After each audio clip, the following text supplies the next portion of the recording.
నమస్తే. తెలంగాణలో ఇద్దరు అధికారుల గురించి నేనిప్పుడు చెప్తా. ఒకాయన శివ బాలకృష్ణ హెచ్ఎండిఏ మాజీ డైరెక్టర్.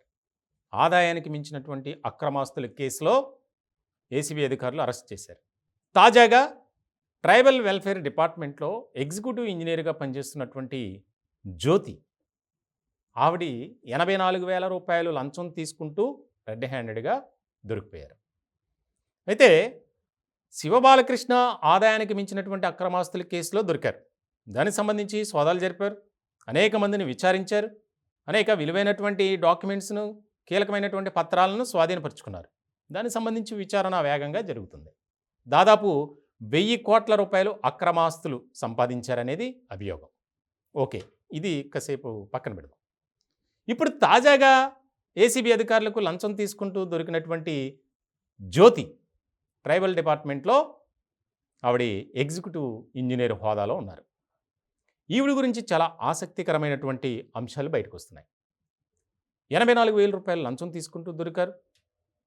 ఎప్పుడైతే మాసప్ ట్యాంక్లో సోదాలు జరిపినటువంటి, దాడులు జరిపినటువంటి ఏసీబీ అధికారులు వెంటనే అదే సమయానికి జ్యోతి నివాసంలో కూడా ఏకకాలంలో సోదాలు జరిపారు. దానికి సంబంధించి ఇంట్లో దొరికినటువంటి నగదు, నగలతో ఏసీబీ అధికారులు షాక్‌కు గురయ్యారు. మామూలుగా కాదు. ఎక్కడ చూసినా నోట్ల కట్టలే. దాదాపు ₹64,00,000 క్యాష్ ఇంట్లో దొరికింది. ₹64,000 కాదు, ₹64,00,000. అంటే చూడండి ఏ రకమైనటువంటి అవినీతి అక్రమాలకు పాల్పడుతున్నారు అనేది.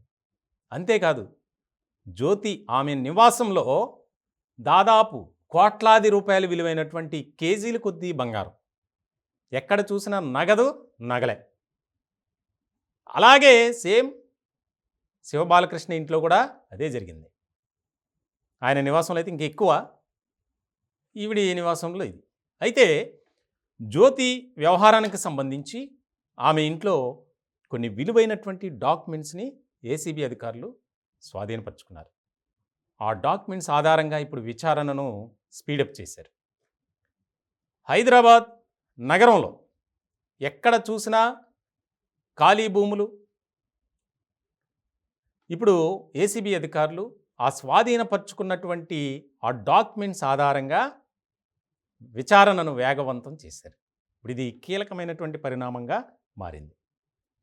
ముఖ్యంగా ఏసీబీ అధికారులు సోదాలు జరిపినటువంటి క్రమంలో ఆవిడ చాలా యాక్టింగ్ చేసిందనే చెప్పాలి. నాకు ఛాతీ నొప్పి వస్తుంది, లేకపోతే నాకు బాగోలేదని చెప్తే వెంటనే హాస్పిటల్కి తరలించారు. అక్కడ వైద్య పరీక్షలు అన్నీ చేశారు.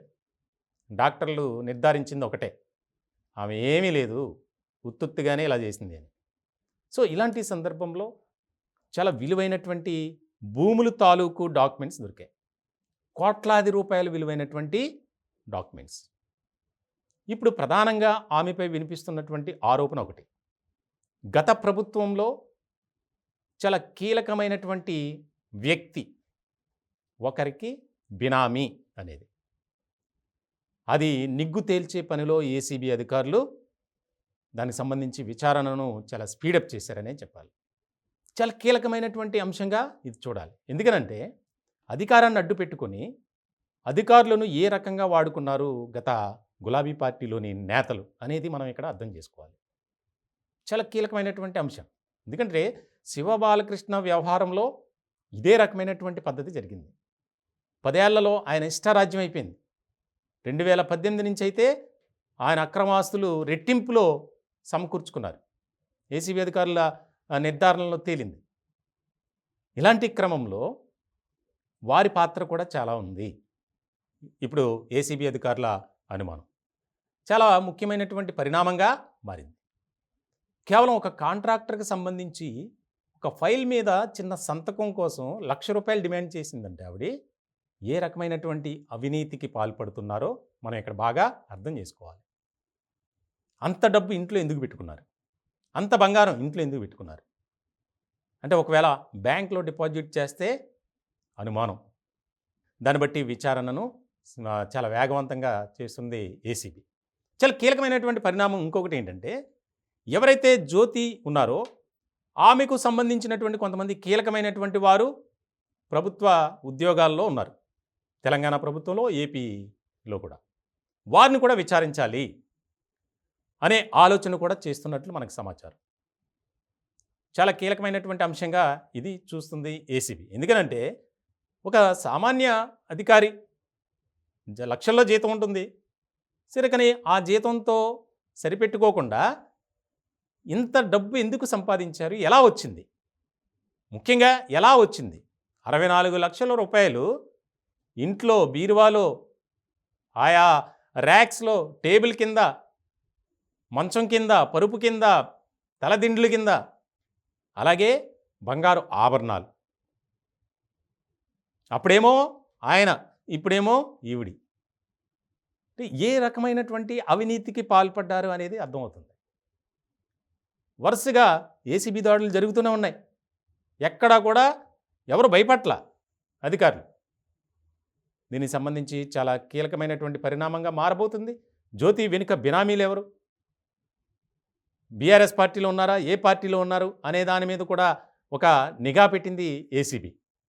ఎందుకనంటే ఆ పార్టీ అంటే ప్రజాప్రతినిధుల సపోర్ట్ లేకుండా ఇన్నిన్ని అక్రమాస్తులు సంపాదించడం, కూడగట్టడం ఎవరి వల్ల కాదు. జ్యోతికి సంబంధించినటువంటి ఆ డాక్యుమెంట్స్ను పరిశీలించినటువంటి ఏసీబీ అధికారులు షాక్కు గురయ్యారు. విలువైనటువంటి భూములకు సంబంధించినటువంటి పత్రాలు, ఒక క్యాష్, అలాగే గోల్డ్ కాదు, భూములకు సంబంధించి కూడా వాటిని మొత్తం అసలు ఎంక్వైరీ చేసే పనిలోనే ఏసీబీ ఉంది. ఆవిడ్ని జైలుకి తరలించారు. దీనికి సంబంధించి చాలా కీలకమైనటువంటి పరిణామం ఏంటంటే కస్టడీకి కోరుతూ పిటిషన్ వేయబోతుంది ఏసీబీ.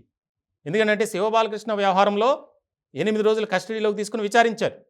మొదటి రోజు సపోర్ట్ చేయలా. రెండో రోజు నుంచి అతను చెప్పినటువంటి అంశాల ద్వారానే కొంతమంది మీద కేసులు నమోదు చేశారు. అందులో భాగంగానే ఐఏఎస్ అధికారి అరవింద్ కుమార్.